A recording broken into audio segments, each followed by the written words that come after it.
ഈ നിലമ്പൂരിൽ ഇപ്പൊ 2 വിജയികളാണ്. ഔദ്യോഗിക വിജയി ആര്യാടൻ ഷൗക്കത്താകുന്നു, മറ്റൊരു വിജയി PV അൻവർ. അത് കേരള രാഷ്ട്രീയത്തിൽ ഒരു പുതിയ സംഭവമാണ്. ഇതിലൂടെ ഉണ്ടാകുന്ന ഒരു തുടർചലനവും വളരെ വലുതായിരിക്കും. 2 മുന്നണികളിലും LDF-ലായാലും UDF-ലായാലും ചിലരൊക്കെ ചോദ്യം ചെയ്യപ്പെടാൻ പോവുകയാണ്. തീർച്ചയായിട്ടും എനിക്ക് തോന്നുന്നു ഇവിടെ ജയിച്ചിരിക്കുന്നത് അൻവറാണ്, PV അൻവർ തന്നെയാണ്. കാരണം മരയൊന്നിനെ പോലെ നിമിഷം പ്രതി ഇങ്ങനെ അഭിപ്രായങ്ങൾ മാറ്റിപ്പറഞ്ഞാലും കളം മാറി ചവിട്ടിയാലും പാർട്ടിയിൽ നിന്ന് പാർട്ടിയിലേക്ക് ആയാറാം ഗയാറാം പോലെ നിമിഷങ്ങൾക്കകം ദിവസങ്ങൾക്കകം 24 മണിക്കൂറിനകം പലവട്ടം ഇങ്ങനെ അബദ്ധ സഞ്ചാരം നടത്തിയാലും ശരി, ധിക്കാരപരമായിട്ടുള്ള വർത്തമാനങ്ങൾ പറഞ്ഞാലും ശരി തന്നെ, അഴിമതിയുടെ ആരോപണങ്ങൾ കൂമ്പാരമായിട്ട് ഉന്നയിച്ചാലും അതിനടിസ്ഥാനമില്ലെങ്കിൽ അതിന് 24 മണിക്കൂറിനകം തിരുത്തി പറഞ്ഞാലും, എന്തു വേഷം കിട്ടിയാലും ശരി, വോട്ടുകൾ ഭീഷണിപ്പെടുത്തിയാലും ശരി, ബ്ലാക്ക് മെയിൽ രാഷ്ട്രീയം അവലംബിച്ചാലും ശരി, ഒരു സ്ഥാനാർത്ഥിക്ക് ജയിക്കാൻ കഴിയും എന്നുള്ള ഒരു പുതിയ പാഠം നമ്മളെ അദ്ദേഹം പഠിപ്പിക്കുകയാണ്. വളരെ ശക്തമായിട്ടുള്ളൊരു പാഠമാണ് അദ്ദേഹം നൽകുന്നത്.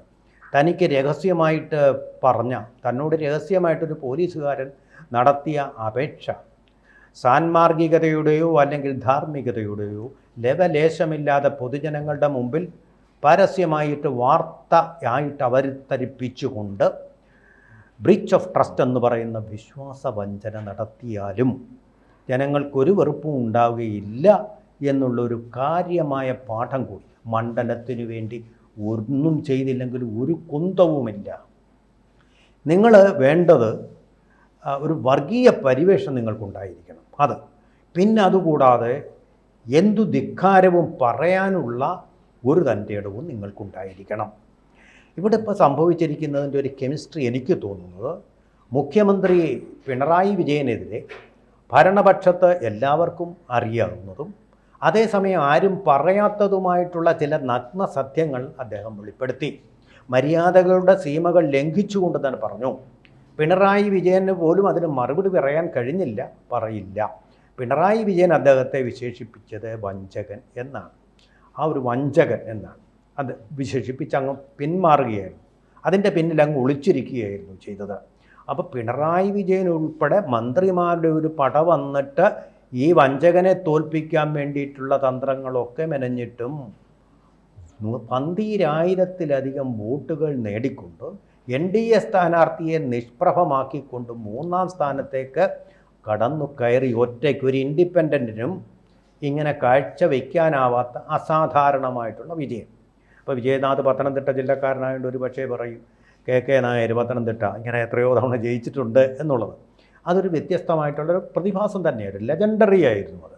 അതുപോലൊരു ലെജൻഡായിട്ട് മാറുകയാണോ എന്ന് തോന്നി. ജയിച്ചോ എന്ന് ചോദിച്ചാൽ അതിശക്തമായിട്ടുള്ള LDF UDF മത്സരത്തിനിടയിലും ഒരു സ്ഥാനാർത്ഥിക്ക് ഇത്രയും വോട്ട് നേടാൻ കഴിയുന്നു എന്നുള്ളത് BJPക്കും കൂടെ പാഠമാണ്. BJPയുടെ സ്ഥാനാർത്ഥിക്ക് അതിൻ്റെ പകുതി പോലും വോട്ട് കിട്ടിയില്ല, പകുതി പോലും. ഒരു സ്വതന്ത്രന് അതേസമയം സ്വതന്ത്രൻ ജയിക്കില്ല എന്നെല്ലാവർക്കും അറിയാമെങ്കിലും അവിടെ വോട്ട് നേടാൻ കഴിഞ്ഞു. അതിൻ്റെ പ്രധാനപ്പെട്ട കാര്യം BJPക്ക് ഒരിക്കലും അക്വയർ ചെയ്യാൻ പറ്റാത്ത ഒരു ക്യാരക്ടർ, ഒരു വർഗീയ കാർഡ്. അവിടുത്തെ നാടിന് അനുസൃതമായിട്ടുള്ള ഒരു വർഗീയ കാർഡ് ഒന്നാമത്തെ കാര്യം. പിന്നെ തുറന്നു പറയാനുള്ള ചങ്കൂറ്റം, പിന്നെ മൂന്നാമത്തത് തൊലിക്കട്ടി. ഈ 3 കാര്യങ്ങളും സംയോജിച്ച ഒരു വ്യക്തിത്വമാണ്. അതുപോലെ മാധ്യമങ്ങളൊക്കെ എഴുതി തള്ളുകയായിരുന്നു അദ്ദേഹം. അൻവർ ഇതോടെ തീർന്നു, അൻവറിൻ്റെ ചരിത്രം അവസാനിച്ചു, end of the history of Anwar എന്നാണ് നിരീക്ഷകന്മാർ. പക്ഷേ ഇനിയിപ്പോൾ ഒരു ചോദ്യം വരുന്നത്, അൻവറിന് UDF പ്രവേശം ഉണ്ടോ ഇല്ലയോ? പറഞ്ഞല്ലോ, ഇപ്പം ഇന്ന് തന്നെ VD സതീശൻ അല്പം മുമ്പ് നടത്തിയ പത്രസമ്മേളനത്തിൽ പറഞ്ഞു, അൻവറിന് വേണ്ടി ഞങ്ങൾ വാതിൽ അടച്ചിട്ടിട്ടില്ലെന്ന്. മുറ്റത്ത് നിർത്തിയിരിക്കുക. മുട്ടുവിൻ തുറക്കപ്പെടും.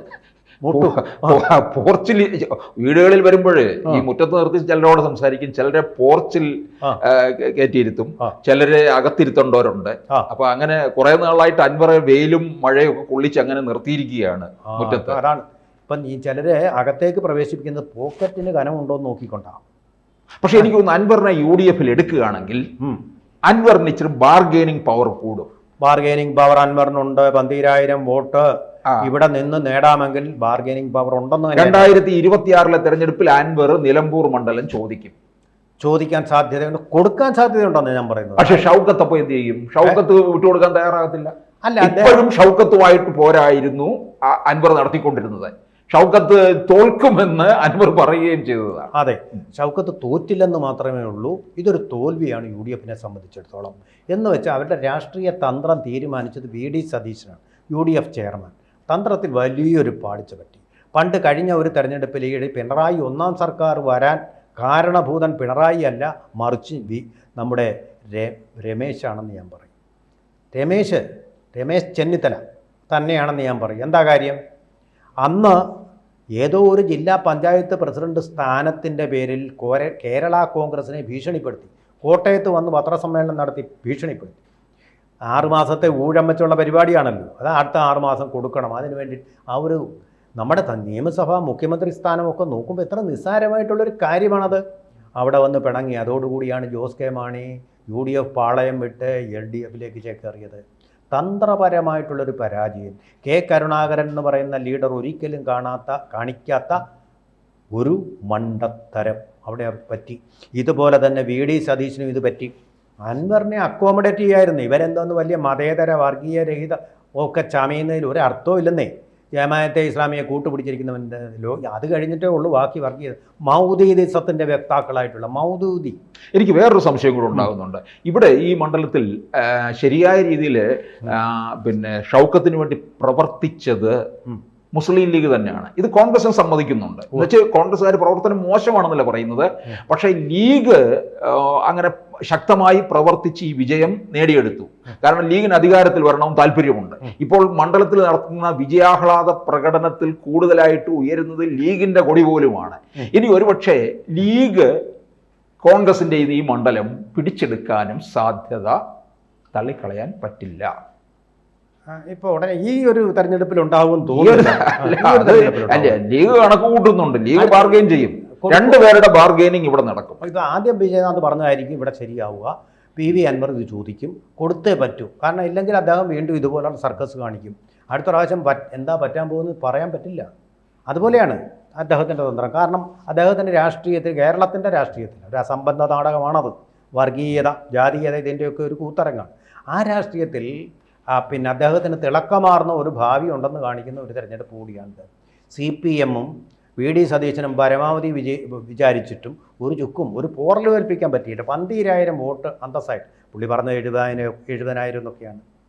ഇന്നലെ പറഞ്ഞിരുന്നു 10,000 വോട്ടുകൾ CPM-ന് പോയിട്ടുണ്ട് തൻ്റെ വോട്ടുകളെന്ന് പറഞ്ഞു. ഒരു കൊട്ടിക്കലാശത്തിൻ്റെയും അകമ്പടിയില്ല, കട്ടൻ ചായയുടെയും പരിപ്പുടയുടെയും അകമ്പടിയോടുകൂടിയാണ് ഇത് നേടുന്നതെന്ന് നമ്മൾ ഓർക്കണം. നമ്മൾ പറഞ്ഞില്ലേ എന്നൊരു ഫോട്ടോ കണ്ടിട്ട് ദേശാംഗേരിയിൽ കൊട്ടിക്കലാശത്തിൻ്റെ ചിത്രം കണ്ടിട്ട് ജയിച്ചു പോകുമെന്ന്. അതാണ് നമ്മൾ തർക്കിച്ചത്. നമ്മുടെ ബെറ്റ് എന്നായിരുന്നല്ലോ 10,000 താഴെ വരും എന്ന് ഞാൻ പറഞ്ഞു. വിജയനാഥ് പറഞ്ഞു ഒരു എത്ര ആയിരുന്നു, 15,000 25,000 വോട്ട്. അത് കിട്ടിയതിന് വിജയനാഥ് പറഞ്ഞത് ശരിയായതിന് എങ്ങനെയെങ്കിൽ PV അൻവറുമായിട്ട് കൂട്ടുചേർന്ന് നമ്മളെ PV അൻവർ UDF-ലായിരുന്നുവെങ്കിൽ ഈ ഭൂരിപക്ഷം ഉയർന്നതിനെ തൃക്കാക്കരയിലും പുതുപ്പള്ളിയിലും കോൺഗ്രസ് പാലക്കാട്ടും ആഘോഷിച്ചതുപോലെ തന്നെ നിലമ്പൂരിലും ആഘോഷിക്കാമായിരുന്നു എന്ന് മാത്രമല്ല വിജയനാഥ്, വേറൊരു കാര്യം കൂടെ നമ്മൾ ജനങ്ങളുടെ ശ്രദ്ധയിൽപ്പെടുത്തുന്നുണ്ട്. അതായത് ഇപ്പം PV അൻവറിൻ്റെ പിന്തുണ ഉണ്ടായിരുന്നെങ്കിൽ ഈ PV അൻവറിന് കിട്ടിയ 12,000 8,000 കൂടെ ചേർത്ത് 20,000 അല്ല UDF-ൻ്റെ ഭൂരിപക്ഷം വരുന്നത്. അത് നമ്മൾ മനസ്സിലാക്കണം. അതിവിടെ കെമിസ്ട്രിയാണ്, അരിത്മെറ്റിക്സ് അല്ല. 12+8 20 എന്നുള്ള അരിത്മെറ്റിക്സ് അല്ല. 12+8 എന്ന് പറയുന്നത് രാഷ്ട്രീയത്തിൻ്റെ രസതന്ത്രത്തിൽ അത് 30 ആവാം 35 ആവാം. അങ്ങനെയാണെങ്കിൽ അത് വലിയൊരു പ്രഹരമായിരുന്നതിന് സ്വരാജിനും LDF-നും. അടുത്ത തെരഞ്ഞെടുപ്പിൽ UDF-നെ അധികാരത്തിലേക്ക് നയിക്കാനുള്ള ഒരു വഴിക്കടവായനെ അത് ഒരു വഴിക്കടവ്. കൂടുതൽ വാർത്തകളും വിശേഷങ്ങളും നിങ്ങളിലേക്ക് എത്താൻ ABC മലയാളം സബ്സ്ക്രൈബ് ചെയ്യുക, ബെൽ ബട്ടണും അമർത്തുക.